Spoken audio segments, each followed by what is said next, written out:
দাহা মিথ্যে কথা। আপনি আপনার নিজে ভুলের জন্য মাহিকে পাননি? সাফওয়ান জানতে চাইল। কি ভুল করেছি আমি? আপনি ঠিকঠাক নজর দিতে পারেন নাই মিয়া। নজর দিতে হয় একদম ইমরান হাশমিনের মতন কড়া জোরে। কিন্তু আপনি তো নজর দিচ্ছেন মিয়া শাহরুখ খানের মতন। আমার মতন ইমরান হাশমিনের নজর আপনার গার্লফ্রেন্ডের উপর দিলে আপনার গার্লফ্রেন্ড মাহি আজ আমার বউ না হয়ে আপনার বউ হতো। সাফওয়ান বিরক্ত হয়ে বলল। আপনার মতন তো নোংরা না আমি। এজওয়ান মাহির দিকে ইশারা করে বলল, See this body. You can touch this. I already leveled up. Don't waste your time. I don't give a fuck. Safwan নিজেই লজ্জায় মুখ ঘুরিয়ে নিল। অশ্লীলতায় টোপে থাকে এই ছেলে নিঃসন্দেহে। এজওয়ান সাফওয়ানের কাঁধে থাপ্পড় মেরে বলল, If you're done with your ex, please move on to the next. যেহেতু বনে ঘুরতে পারবে না তার জন্য ইয়াসিন গানের আসরের বন্দোবস্ত করলো। রিসোর্টে গিটার ছিল, সেটা আনলো। পাশ দিয়ে সাফওয়ান যাচ্ছিল চলে, তাকেও টেনে এনে বসালো বাহাদুর। এজওয়ান কটমট করে তাকালো। তেহরান তানভীরকে দেখে উর্মি খুশি হয়ে গেল। তানভীর দৌড়ে আসলো। আরে উর্মি আপু, তুমি এখানে? তেহরানও এগিয়ে আসলো, হাসি মুখে কথা বলল। দূর থেকে ইব্রাহিম দেখলো, শরীর জ্বলে যাচ্ছে তার। সাফওয়ান তেহরানকে দেখে ডেকে উঠল। তেহরান গেল সেদিকে, সাফওয়ানকে দেখে বলল, বাহ, এক ট্যুরে প্রায় সবার সাথে দেখা হলো। সাফওয়ান তেহরানকে চিনে তার বাবার মাধ্যমে। বেশ ভালো স্টুডেন্ট তেহরান ঢাবির। সাফওয়ান বসতে বলল, তেহরান মানা করে বলল, আমার ফ্রেন্ডরা বাইরে অপেক্ষা করছে, যেতে হবে আমাদের। তেহরানরা চলে গেল। ইয়াসিন মাঝখানে বোতল রেখে বলল, এই বোতল ঘোরানো যার দিকে গিয়ে থামবে সে গান গাইবে, তার গাওয়া শেষ হলে আরেকজন গাইবে।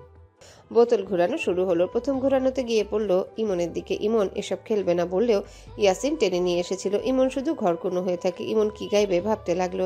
তার জীবনের সাথে এখন একটা গানের খুব মিল পাচ্ছে ইমন। গিটার সুরে সুর তুলে সেই গানটাই গাইলো। তারপর বোতল ঘোরালে বোতল গিয়ে পড়ে মাহির দিকে। মাহির দুপাশে বসে আছে এজওয়ান, সাফওয়ান।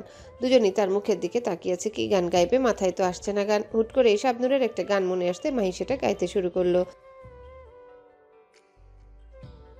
বিধি, তুমিই বলে দাও আমি কার? দুটি মানুষ একটি মনের দাবিদার। মাহির গান কেড়ে নিয়ে এজওয়ান মাহিকে নিজের দিকে টেনে বলল, আমি পৃথিবীর এই বুকে আগুন জ্বালিয়ে দেব তুমি যদি আমারই না হও। এজওয়ানের শেষ হতে সাফওয়ান মাহির দিকে তাকিয়ে গাইল। রুমাইসার তিনজনের মুখে এক গান শুনে জাস্ট কান্না চলে আসার মতন। গানের মাধ্যমে নিজেদের অস্তিত্ব বুঝাই দিচ্ছে তারা। এর পরের বার বোতল থামলো উর্মির দিকে। উর্মি কিছুক্ষণ ভেবে গাইল, এক পায়ে নূপুর আমার, অন্য পা খালি, এক পাশে সাগর এক পাশে বালি। তোমার ছোট তরি বলো, নেবে কি নেবে কি? উর্মির মুখের গান কেড়ে নিয়ে পরের লিরিকটুকু ইব্রাহিম গাইল। বলবো না আকাশের চাঁদ এনে দেব, বলবো না তুমি রাজকন্যা, শুধু জিজ্ঞেস করি দেবে কি পারে? হোক যত ঝড় বন্যা, তোমার ছোট্ট তরি বলো যাবে কি যাবে কি? ইয়াসিন বোতল পানিতে ছুঁড়ে দিয়ে বলল, বোতলের তাহলে কি দরকার? আপনারা একজন এক একজনের মুখের গান কাইরা নিয়ে নিজেরাই গাইতেছেন। এই ইমন ভাই চলেন তো জায়গা। সবাই চলে গেল। উর্মি যেতে চাইলে ইব্রাহিম হাত টেনে ধরল। রুমাইসা চলতি পথে সেটা দেখে বলল, কাল চুমু খাওয়ার জন্য চর খাইলাম, আজ হাত ধরার জন্য কি খাবা বলো তো? ইব্রাহিম চোখ পাকিয়ে বলল, বিয়ে খাবো। কার? আমার? আমার না, তুই রুমে যা তো। রুমাইসা চলে গেল। ইব্রাহিম উর্মিকে নিজের দিকে ফিরিয়ে বলল, কথা কেন বলছো না আমার সাথে? একটা চুমুই তো খেয়েছি। উর্মি রাগান্বিত হয়ে বলল, কেন খাবেন চুমু? আমি আপনার বিয়ে করার বউ? ওকে, অন্যায় করেছি তাই তো? যখন করেই ফেলেছি তাহলে সেই অন্যায় আমিই শুধরে নিব। Just wait and see. Ibrahim pocket থেকে ফোনটা বের করে ইয়াসিনকে বাহিরে আসতে বলল। ইয়াসিন আসতে ইব্রাহিম বলল, ইয়াসিন তুই আমার উকিল বাপ হবি?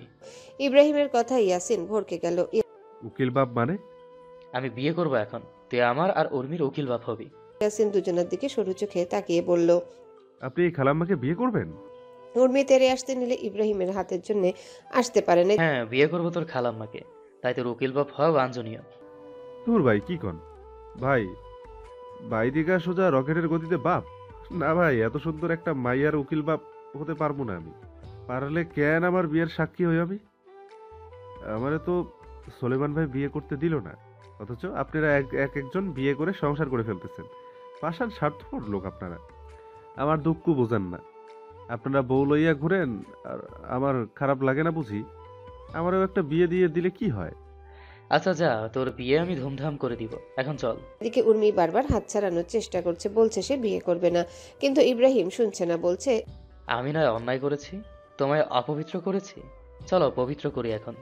এমনিতেও দুদিন পরে বিয়েটা আমাকেই করতে হতো তোমার, সেটা না হয় দুদিন আগেই হয়ে যাক। তোমার ভাইকে আমি সামলে নিব। আমার ভাই আমাকে মারবে, আপনি বুঝতেছেন না। আমি করব না বিয়ে। একটা ফুলের টোকাও আসতে দিব না। ভালোবাসো না আমায়? বাসি। তাহলে সবকিছু আমার উপর ছেড়ে দাও। আমার ভাই মানবে না এই বিয়ে। তাহলে কি তোমার ভাইয়ের জন্য আমি তোমায় হারাতে দিব? নৌবে লক্ষ্মীটি, চলো। বৈধভাবেই পেতে চাই, অবৈধ পন্থা অনুসরণ করতে বলো না। আমার তোমার দুজনের জন্য মঙ্গল হবে না। ইয়াসিন জিজ্ঞাসা করলো। কাজী পাবো কই এখন? ইব্রাহিম বলল, সব ব্যবস্থা করা আছে, পাশে এক গ্রামে কাজে আছে, কাগজপত্র সব রেডি করা আছে। উর্মি চলো। ইব্রাহিম উর্মিকে নিয়ে কাজীর ওখানে গেল। গতকালই সারা রাত ভেবে সব ব্যবস্থা করেছে ইব্রাহিম। এখন বিয়েটা করে রাখলে ইন ফিউচার ইমন কোনো বাগড়া দিতে পারবে না। আল্লাহর নাম নিয়ে ইব্রাহিম উর্মিকে বিয়ে করেই নিল। কুল বলার সময় উর্মি সে কি কান্না, বারবার বলছিল সে বিয়ে করবে না, কিন্তু ইব্রাহিম জড়িয়ে ধরে এমনভাবে ম্যানিপুলেট করেছে যে উর্মি কবুল বলে দিয়েছে। উর্মির বিয়ের কাবিন ধরা হয়েছে 20,07 টাকা। ইব্রাহিম সাথে সাথে সেই টাকা তার চেকে লিখে পূরণ করে দিয়েছে। বিয়ে শেষে ইব্রাহিম ইয়াসিনকে বলল, এই বিয়ের খবর যদি লিক হয়েছে তাহলে তোর একদিন কি আমার একদিন। ইয়াসিন কথা দিল জানাবে না। উর্মি এখনো কাঁদছে। ইব্রাহিম জড়িয়ে আদর করে বলল, কাঁদে না, বিয়েই করেছি আমরা, কোনো পাপ করিনি লক্ষ্মী। উর্মি ফুপিয়ে বলল, পরে জানাজানি হলে মা আর ভাইয়ার চোখে আমি খারাপ হয়ে যাব। যাবে না? আমি ফের বিয়ের প্রস্তাব নিয়ে যাব বাসায়। তখন না দিলে বলে দিব আমরা বিয়ে করে নিয়েছি আগেই। তখন তোমাকে আমার কাছে দিতে তারা বাধ্য। আমাদের দুজনের জন্যই এটা করতে হলো। রিসোর্টে বিধ্বস্ত হয়ে ফিরল উর্মি। ইমন বোনকে খুঁজছিল, হুট করে বাহির থেকে আসতে দেখে জিজ্ঞাসা করলো, কোথায় ছিলি? খুঁজছিলাম তোকে, মা ফোন দিয়েছে, কথা বলবে। উর্মি কথা বলবে না বলে রুমে এসে শুয়ে পড়লো। রুমাইসা সেটা দেখে বলল, বিয়ে হয়ে গেছে?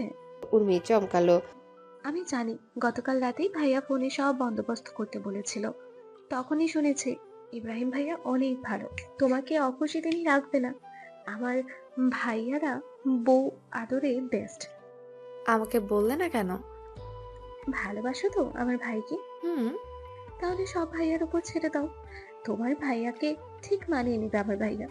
রুমাইসা কথাটা শেষ করতে ফোনে মেসেজ আসলো। তুন্নকে নওগাঁ থাকতেই ফ্রেন্ড রিকোয়েস্ট দিয়েছিল, আজ সেটা অ্যাকসেপ্ট করলো। রুমাইসার মেসেজে রিপ্লাই দিয়েছে তুন্ন। আমি সুন্দরবনেই আছি মিস রুমাইসা, আপনাকে আমি দেখেছি, বন বিবি ফরেস্ট রিসোর্টে উঠেছেন। রুমাইসার বুক অসম্ভবভাবে কাঁপতে লাগলো। তুন্ন তাকে দেখেছে? হোয়াট? কিভাবে, কি করে, কখন দেখলো? কখন দেখলেন আমায়?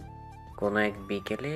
আপনি ভীষণ কিউট দেখতে মিস রুমাইসা, নজর টিকা লাগাবেন, নজর লেগে গেলে বিপদ। কে নজর দিবে শুনি? নজর দেওয়ার মানুষের অভাব আছে নাকি?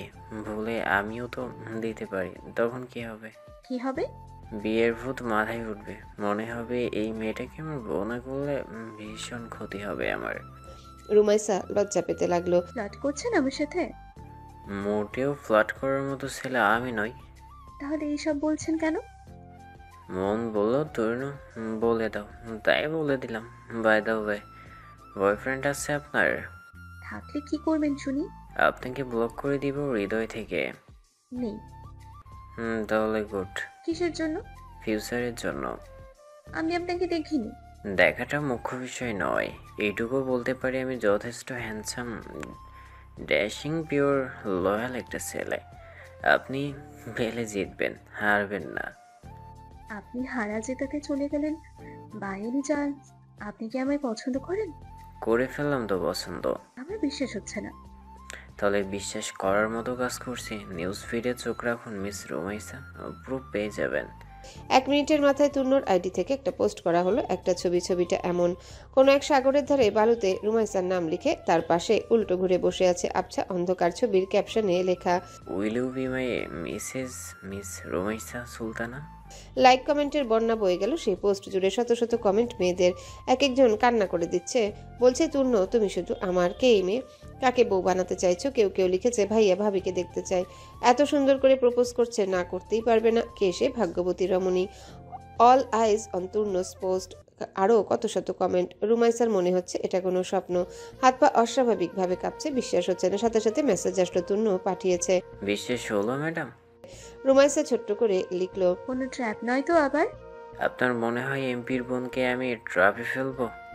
রুমাইসা ছোট্ট করে লিখো। রুমাইসা কিছু বলল না। তুন্নর পেজ ঘাটলো। 2 দিন আগে একটা ভিডিও পোস্ট করেছে। নদীর ধারে বসে গিটার নিয়ে উল্টো ঘুরে বসে গান গেয়েছে। গানটা হচ্ছে ইমরান মাহমুদের সেই গানটা যেটা খুব পপুলার। মেঘের ঘামে আজ তোমার নামে উড়ো চিঠি পাঠিয়ে দিলাম। রুমাইসা কে আর রিয়াক্ট দিল। গানের গলাটা কি জোস। সুইজারল্যান্ডের জেনেভায় নিজের অফিসে বসে আছে সোলেমান। কাজ করতে করতে টায়ার্ড হয়ে গেছে, বাসায় ফিরবে একটু পর। তার আগে বউয়ের সাথে কথা বলা দরকার, সেজন্য সোলেমান ভিডিও কল দিল। মেহেরিন ঘুমাচ্ছিল। সোলেমান তার ফোনটা মেহেরিনকে দিয়ে গেছে। সেটায় ফোন বাজতে ঘুম ঘুম চোখে রিসিভ করে কানে নিল। সোলেমান সালাম দিল। মেহেরিন সালামে জবাব দিল। বউয়ের চেহারা দেখতে না পেয়ে ভ্রু কুচকাল। আশ্চর্য, সেনা ভিডিও কল দিয়েছে। মেহেরিন, ফোন সামনে আনো। তুমি কানে গুচ্ছ কেন? আমি তো ভিডিও কল দিয়েছি। মেহেরিন ফোন সামনে আনলো। সোলেমান দেখলো বউ তার ঘুমে, বালিশ মাথার নিচে। সোলেমান ভালো করে নজর দিল। ওন্না নেই শরীরে। মেহেরিনের পেছন থেকে জামার গলা কিছুটা সামনে এসে গেছে। সোলেমান এক ঢোক গিলল। মেহেরিন ওঠো, তাকাও। মেহেরিন চোখ মেলে তাকালো। বলুন, শুনছি। ঘুম পেয়েছে খুব, তাকিয়ে থাকতে পারছি না। রাতে একটু ঘুমোতে দেন না আমায়। আমাকে তুমি রীতিমতো সেডুস করার চেষ্টা করছো মেহেরিন। বাসায় চলে আসলে কিন্তু খুব খারাপ হয়ে যাবে, বলে রাখলাম।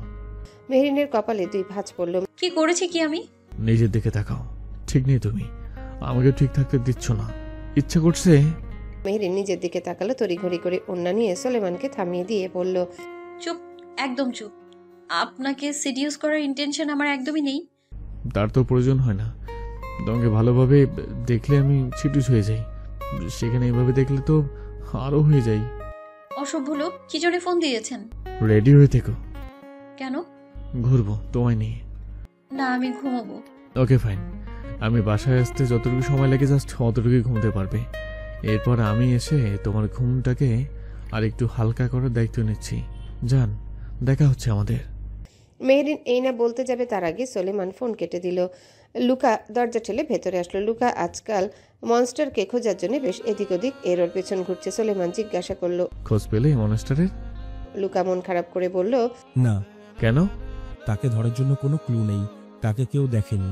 সে ছেলে নাকি মেয়ে সেটাও নিয়েই তো যত কনফিউজড। সোলেমান ভাবুক হয়ে বলল, বেশ ইন্টারেস্টিং তো মনস্টার।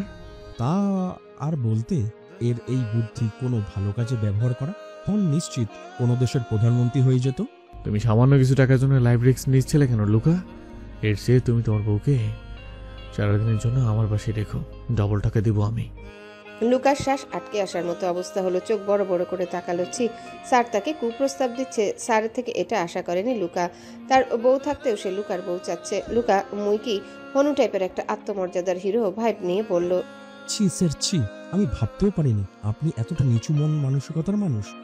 আপনি আমাকে কুপ্রস্তাব দিচ্ছেন যেন আমি আমার বউকে আপনার বাসায় পাঠিয়ে দেওয়ার জন্য। ছি স্যার, আপনি ভাবলেন কি করে টাকার লোভে আমি আমার বউকে আপনার বাড়িতে পাঠাবো? সোলেমান ভ্রু কুচকালো। পাশ থেকে কলমদানি ছুড়ে দিয়ে বলল, ইডিয়েট, আমার বউর জন্য চেয়েছে। আমার বউ সারাদিন একা থাকে বাসায়, তার সাথে সাথে থাকার জন্য বলেছি। ব্লাডি রাস্কেল, পুরো কথা না শুনে আমার চরিত্রে সিল মেরে দিলে তুমি। সাফওয়ান রুমে এসে নিজের প্রস্তুতি নিচ্ছে। সুন্দরবন আজ ঘেরাও করা হবে। পিস্তল, জ্যাকেট, শু প্যাড তৈরি হয়ে নিল। এখন রাত বাজে 1টার মতন। 10-12 জনের মতো ঢুকেছে সন্ত্রাসী বনে। সাফওয়ানের সহকারীরা অন্য রিসোর্টে। সব প্রস্তুতি শেষে সাফওয়ান রুম থেকে বের হতে মাহির সাথে দেখা। মাহি জানতো সাফওয়ান বের হবে, সেজন্য সেও রেডি হয়ে এসেছে। সাফওয়ান মাহিকে দেখে বলল, তুমি এখানে? মাহি হাতে গ্লাভস পরতে পরতে বলল, আমিও যাব আপনার সাথে। সাফওয়ান চমকালো। হোয়াট, মাথা ঠিক আছে তোমার? তুমি জানো কতটা মারাত্মক ওরা? আমি যখন বলছি তখন আমি যাব, আপনাকে একা ছাড়ছি না। আমাকে নিজ ইচ্ছা ছেড়ে দিয়ে এখন বলছো না ছাড়ার কথা? ভেতরে যাও তুমি। আমি একবার বলেছি কিন্তু আমি যাব। হাঁটা ধরুন। মাহি আগে আগে হাঁটতে লাগলো। সাফওয়ান মাহির হাত চেপে ধরে বলল, মাহি, এটা কোনো অ্যাডভেঞ্চার ট্রিপ না, প্লিজ ভেতরে যাও। আমি ওদের সাথে ফাইট করব নাকি তোমাকে রক্ষা করব বলো? প্লিজ রিকোয়েস্ট করছি, যাও। মাহি হাত ছাড়িয়ে নিয়ে বলল, আমি নিজেকে রক্ষা করতে পারি। আমার হাতে নিশানা একদম করা, একটা গুলিও মিস যাবে না। চলুন এবার। সাফওয়ান আটকাতে পারল না মাহিকে। এদিকে পানির সাথে কড়া ডোজের ঘুমের ওষুধ মিশিয়ে সেই পানি এজওয়ানকে খাইয়েছে মাহি, যার দরুন এজওয়ান মরার মতন ঘুমোচ্ছে। এজওয়ান জানতেও পারল না তার বউ এক্সের সাথে জঙ্গলে সন্ত্রাসী ট্রিপে চলে গেছে তাকে ধোকা দিয়ে। পুরো রিসোর্টটাকে মাথায় তুলে নিয়েছে এজওয়ান, তন্ন তন্ন করে খুঁজছে রিসোর্টের বাইরে, কিন্তু তার বউ নেই, সাফওয়ানও নেই। কোথায় গেছে দুটো? সাফওয়ান মাহিকে নিয়ে চলে যায়নি তো আবার? হাই প্রেশার ওঠার মতন অবস্থা এজওয়ানের, জোরে শ্বাস নিচ্ছে, মাথার চুল খামচে ধরে এই মাথা থেকে ও মাথা পাগলের মতন হাঁটছে। এজওয়ানের সামনে দাঁড়িয়ে আছে বাকি সদস্যরা। মাহি আর সাফওয়ান গেল কোথায়? এজওয়ান বারবার বলছে। মাহি নিশ্চিত সাফওয়ানের সাথে চলে গেছে। কোথায় গেছে ওরা? কোথায়? আমি মাহিকে চাই।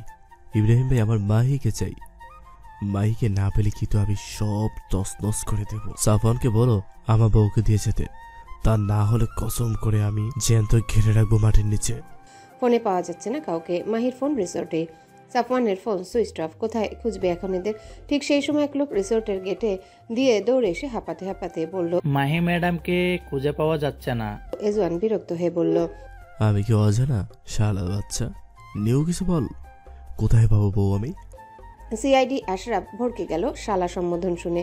মাহি ম্যাডাম সাফওয়ান স্যারের সাথে জঙ্গলে গিয়েছিল মিশনে, তারপর হুট করে তার খোঁজ পাচ্ছি না আমরা। সাফওয়ান স্যার পাগলের মতো খুঁজে চলছে জঙ্গলে ম্যাডামকে। কথাটা এজওয়ানের কানে এসে পৌঁছাতেই সরাসরি ঝিম ধরে গেল। তেরে এসে বলল, জঙ্গলে গিয়েছিল মানে? এই বাহির খোঁজ নেই মানে? শালা বাচ্চারা কি হয়েছে বাহির? আমরা সন্ত্রাসীদের সাথে দাওয়া পাল্টা দাওয়া করছিলাম, মাহি ম্যাডামও করছিল। হুট করে ধোঁয়া আসার কারণে আমরা চোখে কিছু দেখতে পাচ্ছিলাম না। কিছুক্ষণ পর ধোঁয়া চলে যেতেই দেখি মাহি ম্যাডাম আমাদের সাথে নেই। এজওয়ান ধাক্কা দিয়ে ফেলে দিল আশরাফকে। এজওয়ানের শরীর অসম্ভবভাবে কাঁপছে। মাহিকে না পেলে সাফওয়ানের এই পৃথিবীতে বাঁচার আয়ু শেষ হয়ে যাবে। এজওয়ান জঙ্গলের দিকে যেতে নিলে ইব্রাহিম এসে আটকায়। জঙ্গলে কত ভয়ঙ্কর ভয়ঙ্কর জীবজন্তু আছে। এজওয়ান শুনল না, চলে গেল। ইব্রাহিম ইমন ইয়াসিনকে বলল সবাইকে নিয়ে ঢাকা চলে যেতে, আবহাওয়া গরম এখন, এখানে থাকা ঠিক হবে না। আর এজওয়ানের পেছন পেছন ইব্রাহিমও চলে গেল। জঙ্গলে মাহির নাম ধরে চিৎকার করে করে খুঁজে চলেছে সাফওয়ান মাহিকে। সে কত করে মানা করলো মেয়েটাকে এসো না, তারপরও জোর করে আসলো, আর এখানে এসে এখন হারিয়ে গেল। সাফওয়ান হাঁটু গেড়ে বসে পড়লো মাটিতে। কোথায় নিয়ে গেল মাহিকে ওরা? কোথায় খুঁজবে মেয়েটাকে? উল্টাপাল্টা কিছু যেন না করে মাহির সাথে ওরা, তাহলে সাফওয়ান বাঁচবে না।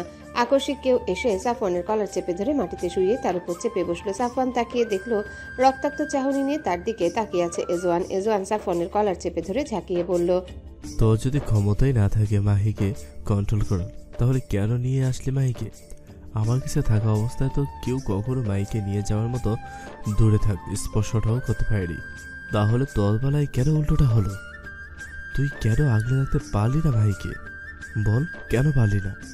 ইব্রাহিম এসে ছাড়িয়ে টেনে নিল এজওয়ানকে। সাফওয়ান উঠে দাঁড়ালো। সাফওয়ানের মুখ নেই এজওয়ানের কথার পাল্টা জবাব দেওয়ার। আসলেই তো সে পারেনি মাহিকে প্রোটেক্ট করতে। ইব্রাহিম সাফওয়ানকে বলল, আপনার উচিত হয়নি মাহিকে নিয়ে আসা। আপনাদের মিশনে কি করে আনপ্রফেশনালি বাহির লোককে সাথে নেন? সাফওয়ান মাথা নত করে বলল, আমি অসংখ্যবার মাহিকে মানা করেছি, কিন্তু মাহি শোনেনি। ও জোর করেই এসেছে। আর যদি আপনি বলেন আনপ্রফেশনালির কথা, তাহলে বলবো আসলেই আমার ভুল হয়েছে, কিন্তু মাহির পারফরমেন্স দেখে তো মনে হলো না ও আনপ্রফেশনাল। এজওয়ান তেরে এসে বলল, ভয়ঙ্কর ভয়ঙ্কর জায়গায় ঘুরে বেড়ানো মেয়ে মাহি, তোর কি মনে হয় এমনি কোনো প্রশিক্ষণ না শিখে যায়? 24 ঘন্টার মধ্যে যদি আমি মাহির খোঁজ না পাইছি সাফওয়ান, তাহলে তোর সিআইডি কেরিয়ারের সাথে সাথে তোকেও আমি একদম শেষ করে ফেলবো বলে রাখলাম। এজওয়ানের পকেট থেকে ফোন বের করে ইমিডিয়েটলি নিজের গার্ড ফোর্সদের হেলিকপ্টার পাঠাতে বলল সুন্দরবনে। আধা ঘন্টার ভেতরে কালো পোশাক পরা ফোর্স আর হেলিকপ্টার আসলে এজওয়ান ওই লোকদের পুরো বনে খুঁজতে বলে হেলিকপ্টারে চড়ে বসলো। বাহাদুরের হাতে থাকা ড্রোনটা উড়িয়ে দিল এজওয়ান। পুরো জঙ্গলের আনাচে কানাচেতে খোঁজা হলো।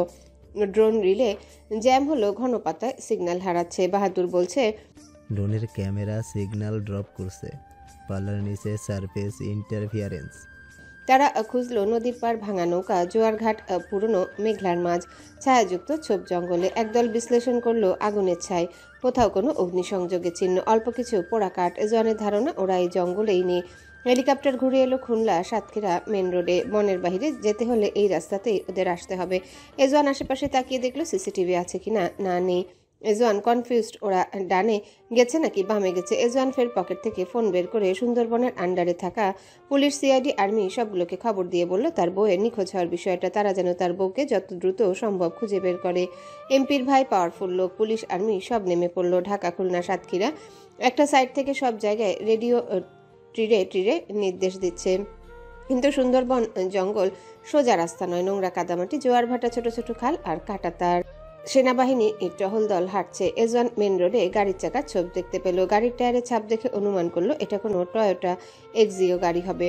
এজওয়ান তড়িঘড়ি সিসিটিভি খুঁজতে লাগলো। রাস্তায় এক দোকানের সামনে সিসিটিভি দেখতে পেয়ে সেটা চেক করলো। ভোর 5টার দিকে একটা টয়োটা এক্সিও গাড়ি এই দোকানের সামনে দিয়ে চলে গেছে। গাড়ির নাম্বার ঢাকা মেট্রো ঘ 176342। এজওয়ান সিসিটিভির ফুটেজটা সব আর্মি পুলিশদের কাছে পাঠিয়ে দিল। পুরো শহরে ছড়িয়ে পড়েছে পুলিশ আর্মি, প্রতিটা সিসিটিভি ফুটেজ চেক করে দেখছে। রাস্তায় ব্লক পোস্ট বসানো হলো। সেনাবাহিনী সহ পুলিশ সবগুলো রুটে চেকপোস্ট দিল। গণযোগাযোগ এখন ভয়াবহ করা। প্রশাসনিক তদারকি ও মিডিয়ার চাপ সেনাবাহিনীকে হিমশিম খাওয়াচ্ছে। কখন কোথায় কোন ইউনিট বসবে, কাদেরকে সঙ্গে নেওয়া হবে, গ্রিডে সব মিলিয়ে লেটিং অ্যান্ড রাইটিং চলছে। র্যাব বলেছে তারা লোকাল ইন্টেলিজেন্স চাচ্ছে। পুলিশ চায় আরও CCTV. CID driving route map করছে, কিন্তু প্রত্যেকটা রুটে লোকাল কন্ট্রোল রুম এবং বনের ধারে মোবাইল নেটওয়ার্ক দুর্বল। মোবাইল ট্রায়াঙ্গুলেশন প্রমাণ করতে দেরি হচ্ছে। সন্ধ্যার আগে পুরো কমিউনিকেশন নেটওয়ার্কে গাড়িটার চিত্র ছড়িয়ে পড়ল। জানানো হলো ওই গাড়ি ঢাকার দিকে চলে গেছে। এজওয়ান হেলিকপ্টারে করে ঢাকায় আসলো। দিন গিয়ে ফের রাত হয়ে এসেছে। সারাটা দিন খাওয়া নেওয়া বন্ধ এজওয়ানের। এখানে ওখানে ছোটাছুটি করছে, এরও সাথে কথা বলছে। ঢাকা জুড়ে তল্লাশির ঝড় বইছে। থানায়, সিআইডি সেন্টারে, সিসিটিভি রুমে সবখানে উপস্থিত। ঢাকা বড় শহর, হাজারো হাজারো গলিপথ, অ্যাপার্টমেন্ট ব্লক, বিক্রি সামগ্রী ভর্তি লজিস্টিক হাব। সব সিসিটিভি চেক করা যায় না, কেউ কোনো ফুটেজ মুছে দিতে পারে। প্রধান বাধা হচ্ছে একটাই, টাইমিং আর মিসম্যাচ। সিসিটিভি যেখানেই মিলছে তারা দেখতে লাগলো ঢাকা মেট্রো ঘ 176342 নম্বরের কালো টয়োটা এক্সিও এর মতো অনেক গাড়ি উঠে এসেছে। শহরের প্রতি মিনিটে মিনিটে এই ধরনের অনেক গাড়ি ঘুরে রাস্তায়। নম্বর কপি করা, মোরালি প্লেট বদলানো। গাড়িটা বারবার নাম্বার প্লেটও চেঞ্জ করছে। আরেকটা সমস্যা, ফুটেজের হোল্ডিং টাইম। অনেক দোকান ব্যবসার সিসিটিভি 24 ঘন্টার বেশি সেভ করে না। অনেকেই রুটিনভাবে পুরনো ফুটেজ মুছে দেয়। পরোক্ষভাবে সহায়তা না করলে পুরো চেন ধরে ট্র্যাক করা মুশকিল। তাছাড়া গাড়ির নেম প্লেট বদলে ফেলা নিয়ে এজওয়ানের লোকজন বারবার ফাঁকি খেয়ে যাচ্ছে। এজওয়ান থেমে থাকলো না, এদের দিয়ে কিচ্ছু হবে না। এজওয়ান সিসিটিভি চেন বিল্ডিং করলো। সন্ধ্যার দোকান থেকে শুরু করে মেন রোড, টোল প্লাজার ক্যামেরা, শহরের আন্ডার ফ্লাইওভার ক্যামেরা সব ফুটেজ একত্র করলো। গাড়িটাই নিয়ে 3বার নেম প্লেট চেঞ্জ করেছে। ঘুরিয়ে ফিরিয়ে হয়তো সেম নাম্বার আবার ইউজ করবে। এজওয়ান মানুষের তত্ত্বাবধানে গাড়ি চালকের পরিচিতি ড্রাইভার। হাইওয়ে স্টপ, লজিস্টিক পার্কের ইনফরমেন্টরা খোঁজা হলো। সব সূত্র মিলিয়ে ক্রমেই একটা রুট দাঁড়ালো। তারা খুলনা, সাতক্ষীরা মেন রোড হয়ে ঢাকার দিকে এসে মাওয়া ফেরি পার হয়ে নরসিংদী হয়ে বরিশাল রুটের দিকে গেছে। টানা 48 ঘন্টা পর আশা, ভয়, অস্থিরতা সব মিশে একটা ছোট টাইম লাইনে রূপ নিল। আর তখনই ভোরবেলা একটা সূত্র এলো। মেন রোডের একটা ছোট ট্রাক স্টপে থাকা ট্রাকারের ফোন। সে বলল, গতরাতে জামালপুর বরিশাল রুটে একটা কালো সেডান দেখেছিলাম। পরে সে সেডানটা একটা বড় ধূসর রঙের পিকআপ ট্রাকের পেছনে ঢুকে গেল। তারপর কোনো মতে লঞ্চের লোডিং জোনের কাছে গেছে। এজওয়ান উঠে পড়ে বসলো। সিসিটিভি চেন আবারও কষা হলো। লঞ্চ ঘাটের ক্যামেরা দেখা হলো। সেখানে একই এক্সিওর টেল লাইট, গাড়ির বাম পক্ষের কাটা চিহ্ন। আরেকটা ফুটেজে দেখা গেল লঞ্চের পাশে এক পুরনো গোডাউনের সামনে ওই পিকআপ দাঁড়ায়। এক্সিওর ডোর খোলা থাকে। দূরের আলোয় খণ্ড চিহ্নে দেখা গেল কালো পোশাক পরিহিত এক নারীর হাত পা বেঁধে মুখে টেপ লাগিয়ে ফেলে রাখা হয়েছে। এজওয়ানের চিনতে অসুবিধা হলো মাহিকে। মাহির পোশাকের স্টাইল সে খুব ভালো করে জানে। এজওয়ান সেই লোককে বলল গাড়িটা ফলো করতে, সে এক্ষুনি আসছে। লোকটা ফলো করতে করতে এজওয়ানকে আপডেট দিতে শুরু করলো। বরিশালের একটা পুরনো গোডাউনে এসে ওই গাড়িটা থামে। এজওয়ানকে গোডাউনের বাহিরের ছবি ও লোকেশন পাঠিয়ে চলে গেল। এজওয়ান, বাহাদুর আর দুজন গার্ড নিয়ে বেরিয়ে যায়। ঢাকা থেকে হেলিকপ্টার ও রাস্তা দুটোই ব্যবহার করে। গোডাউনের সামনে তারা পৌঁছায় সন্ধ্যার পরপর। গোডাউনটা পুরনো, বাইরে শাটার লোয়ার্ড, ভেতরে এক আলাদা কক্ষ, কিছু মাচা, বড় বড় কাঠের প্যালেট, শোয়ার জন্য বিছানাও আছে। তবে ভেতরে আলোর ব্যবস্থা খারাপ ছিল। 3 থেকে 4 জন পুরুষ ছিল হাতে রাইফেল নিয়ে। এজওয়ান বাহির থেকে নিজের গান বের করে ওদের হাত বরাবর গুলি করে। গুলি লাগায়, হাত থেকে ওদের রাইফেল পড়ে যায়। বাহাদুর আর এজওয়ানের গার্ডরা গিয়ে রাইফেলগুলো তুলে নেয়। এজওয়ান দৌড়ে এসে ঝাঁপিয়ে পড়লো ওদের উপর। মারামারিতে ভীষণ ওস্তাদ এজওয়ান। ওদের মারতে মারতে জিজ্ঞাসা করলো, মাহি কোথায়? ওরা হাতের ইশারায় দেখালো এক রুমের দিকে। এজওয়ান ওই রুমের দিকে দৌড়ে গেল। তার পেছন পেছন একজন দৌড়ে আসলে এজওয়ান পেট বরাবর লাথি দিয়ে ফেলে দিয়ে বলল, 2 মিনিট দে আমাকে, তারপর আয় মারামারি করতে। এজন ভিতরে ঢুকে দেখতে পেল চেয়ারে হাত পা বেঁধে রাখা হয়েছে। মাহিকে মুখে টেপ। এজনকে দেখে মাহি চমকালো, মাথা চুলগুলো উস্কো খুস্কো, কেমন পাগলের মতন অবস্থান। এজন পাগলের মতো দৌড়ে এসে মাহির দিকে ঝুঁকে মুখে টেপ খুলে দুগালে হাত থেকে মাহির ঠোঁটে নিজের ঠোঁট ডুবিয়ে দিল। মাহি হতভম্ব হয়ে গেল। মিনিট 2 পরে এজন মাহিকে ছেড়ে দিয়ে ফ্লোরে বসে স্বস্তির শ্বাস ফেলে বলল, তড়ি করলে বেটি, মনে হচ্ছে এখন প্রপার নিঃশ্বাস নিতে পারছি। 48 ঘন্টা মনে হচ্ছে অক্সিজেন বদলে আমি কার্বন ডাই অক্সাইড গ্রহণ করেছিলাম। ফাইনালি এখন নিজেকে জীবিত জীবিত লাগছে। মাহি কি রিয়াক্ট দিবে বুঝতে পারছে না। তার হাত পায়ের বাঁধন না খুলে দিয়ে সে তার ঠোঁটে চলে গেছে অক্সিজেন নিতে। আল্লাহ, এই বান্দা কি দিয়ে তৈরি? মাহি বলল, আমার হাত পায়ের বাঁধন খুলে দিন। এজন মাহির হাত পায়ের বাঁধন খুলে দিতে দিতে দুজন লোক চলে আসতেছে ধারালো অস্ত্র নিয়ে। ততক্ষণে মাহির বাঁধন খুলে দেওয়া শেষ। এজন ওই লোকগুলোর দিকে তাকিয়ে দেখলো না রাইফেল, গান, বন্দুক নেই, আছে জাস্ট ছুরি। শরীরটা ভীষণ টায়ার্ড, 2 দিন খাওয়া দাওয়া ঘুম কিছুই হয়নি এজওয়ানের। এজওয়ান পাশে থাকা শক্ত বিছানায় গিয়ে শুয়ে পড়লো। মাহি চমকালো, আশ্চর্য, এই লোক শুচ্ছে কেন? এজওয়ান ডাকলো, আরে শুয়ে পড়লেন কেন? উঠুন, ওরা তো মারতে আসতেছে। এজওয়ান হাই তুলতে তুলতে বলল, আমি ভীষণ টায়ার্ড মাহি, অনেক ফাইট করেছি। বাহিরে 3টাকে শুয়ে দিয়ে এসেছি। 1 মাসে হাড়গোড়া জোড়া লাগবে কিনা তাও সন্দেহ। আর পারবো না ফাইট করতে। তুমি নিজেও ফাইট করতে পারো, এখন নিচে করো, আমি শুয়ে শুয়ে দেখি। মাহি পারছে না এজনকে কাঁচা চিবিয়ে খেতে, মানে কুচভি। এমন সিরিয়াস মুহূর্তেও এই ছেলে এমন নাটক করছে। আল্লাহ, লোকগুলো এগিয়ে এসে ছুরি দিয়ে কোপ বসাতে গেলে মাহি উঠে দাঁড়িয়ে হাত ধরে বেঁকিয়ে দিল।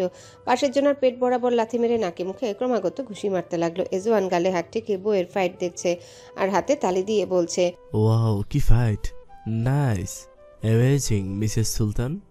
মাহি রাগান্বিত হয়ে তাকাচ্ছে বারবার এজওয়ানের দিকে। কেমন অসভ্য লোক। বউ দুজনের সাথে ফাইট করছে আর সে বাবু হয়ে শুয়ে শুয়ে দেখছে। লোক দুটো কাহিল হয়ে গেল। বাহিরে পুলিশের গাড়ি সাইরেন বাজতে মাহি বুঝলো পুলিশ ফোর্স এসেছে। পুলিশগুলো এসে ওদের ধরে নিয়ে গেল। মাহি পুলিশদের বলেছে ওরা নারী পাচার চক্রের সাথে জড়িত। আগামীকাল চট্টগ্রাম বন্দর দিয়ে নারী পাচার করে ডেনমার্কে পাঠানোর কথা। সব কথা ইনফরমেশন যেন বের করা হয়। এদের পেট থেকে পুলিশ চলে যেতেই মাহি ক্লান্ত শরীর নিয়ে এজনের সামনে দাঁড়িয়ে বলল, উঠুন, সিনারি শেষ, দেখার মতন আর কিচ্ছু নেই। বাহাদুর দরজার সামনে দাঁড়িয়ে বলল, তাড়াতাড়ি আয়, এখানে শুয়ে আছিস কেন? এজন পাশে তাকিয়ে দেখলো কলা আর ফলমূল আছে। একটা কলা নিয়ে খেতে খেতে বলল, তুই চলে যা, আমি আর মাহি পরে আসতেছি। বাহাদুর ভ্রু কুচকে বলল, চলে যাব মানে? আসবি কখন? ঘন্টা 2 পরে আসতেছি আমরা, তুই যা, দরজা চাপিয়ে দিয়ে যা। আসবি না একদম বলে রাখলাম, 2 ঘন্টা আগে। পারলে তুই ডাকা রওনা দে। বাহাদুর সরু চোখে কিছুক্ষণ তাকিয়ে থেকে ঠাস করে দরজা চাপিয়ে দিয়ে চলে গেল। মাহি কোমরে 2 হাত গুজে রেখে বলল, আশ্চর্য, আমরা এখানে থেকে কি করব? বাড়ি চলুন, ক্ষুধা লেগেছে আমার, ক্লান্ত আমি। এজন আপেল বাড়িয়ে দিয়ে বলল, আর আমি তো চাঙ্গা, দেখো না, গত 48 ঘন্টা আমি শুধু খাওয়ার উপরেই ছিলাম। দেখো না, স্বাস্থ্যবান হয়ে গেছি। এজন ভালো করে পরখ করলো। সেদিন রাতে যেই পোশাক ছিল এজওয়ান আজও সেই পোশাকে। গোসল করেনি 2 দিন। হাই আল্লাহ, এই লোক তো দিনে 2 বার করে গোসল করে। সেই লোক 2 দিন ধরে গোসল না করে কিভাবে থাকলো? চোখের নিচে কালো দাগও পড়েছে। মাহি আপেলটা জায়গা মতো রেখে বলল, বুঝলাম, গত 2 দিন আপনি পাগলের মতো কাটিয়েছেন। বোঝে আমার বাল ফালাই দিলা মাতারি। জানিস, 2টা দিন আমার কাছে লেগেছে 2 বছর সমান। আমার ভালোবাসিস না মানে? তাই বলে কি শান্তিও দিবি না একটু? ওই রাত করে এক্সের সাথে বেরিয়ে গেলি, যদি বাজে কিছু হয়ে যেত তোর তখন কি হতো? কি হতো? তোর এক্স এতক্ষণে মাটির নিচে চাপা পড়ে থাকতো। চলুন বাড়ি যাব। না, পরে যাব, রেস্ট নিই একেবারে। তাহলে আমিই চলে যাচ্ছি। এজন হাত টেনে ধরলো মাহির। এই না, তোর সাথে রেস্ট নিব আমি, প্লিজ। মাহি এজওয়ান চোখ মুখ দেখে যা বুঝার বুঝে গেল। ভাবসাব ভালো না। মাহি হাত ছাড়াতে ছাড়াতে বলল, এজওয়ান প্লিজ না, এখানে না। এজওয়ান টেনে এনে বলল, কোনো সমস্যা হবে না, বিছানাটা জাস্ট একটু শক্ত, তাছাড়া রুমটাও অন্ধকার, দরজাও আছে সেটাও লাগানো, একদম পারফেক্ট। মাহি ছাড়া পাওয়ার চেষ্টা করলো কিন্তু এজওয়ানের সাথে পারল না। মাহিকে বিছানায় ধাক্কা দিয়ে ফেলে দিয়ে জ্যাকেট খুলতে খুলতে বলল, দিশনারে বাধা, আজকে আমি কৃষ্ণ হব, তুই হবি রাধা। আমায় দিলে নাই কাদা, মনটা বড় যে সাদা, মিলন ছাড়া মিটবে না রে প্রেমের খোদা। মাহি হতাশ হয়ে গেল। এজওয়ান কাছে আসতেই মাহি বলল, প্লিজ এজওয়ান, বাসায় ফিরে নি, তারপর। নো, আপনি আমার কথা শুনবেন না? আমার কথা শোনো, যে আমি শুনবো, তারপরে যাও শুনবো, তবে একটা শর্তে। মাহি জানতে চাইল, কি শর্ত? এজন মাহির গালের সাথে নিজের গাল চেপে ধরে ফিসফিস করে বলল, When I am doing it, we say as one. Don't stop. Don't stop. There I will stop. মাহির কান গরম হয়ে গেল। ছি কি কথা এগুলো? মাহি এসব বলবে? জীবনেও না। এজন মাহির নীরবতা দেখে বলল, মনে হচ্ছে শর্তে রাজি না তুমি। তাহলে আর আমায় আটকায় কে? মাহি আর আটকালো না এজওয়ানকে। অসভ্য বেটা, এই গোডাউনে যা অকাজ করার করে ফেললো। মেহেরিন জাস্ট বিরক্ত হয়ে গেছে বাড়ির মেয়েদের হাতে ওসব বিদেশি খাবার খেতে খেতে। তার আজ ডাল ভর্তা ভাজি খেতে ইচ্ছা করছে, সেজন্য মেহেরিন রান্নাঘরে এসেছে। বাড়ির মেয়েগুলো বারবার মানা করছে তারা রেঁধে দিবে, দরকার পড়লে ইউটিউব দেখে দেখে। তারপরে যেন মেহেরিন না করে রান্না। স্যার শুনলে চাকরি খেয়ে নিবে। আলিজা দাঁড়িয়ে দাঁড়িয়ে মেহেরিনের রান্না দেখছে। মেহেরিন যত্ন সহকারে রাখছে। এলিজা আজ ফার্স্ট টাইম বাঙালি খাবার খাবে। মেহেরিন রান্নাবান্না সেরে টেবিল গুছিয়ে গোসল করে নিল। সোলেমান এসেছে দুপুরে খেতে, তবে টেবিলে ডাল ভাজি দেখে মেয়েদের দিকে কড়া চোখে তাকিয়ে বলল, এইসব এখানে কেন? বাড়ির মানুষগুলো খাবে? মেহেরিন রান্নাঘর থেকে পায়েসের বাটি নিয়ে এসে বলল, বকছেন কেন ওদের?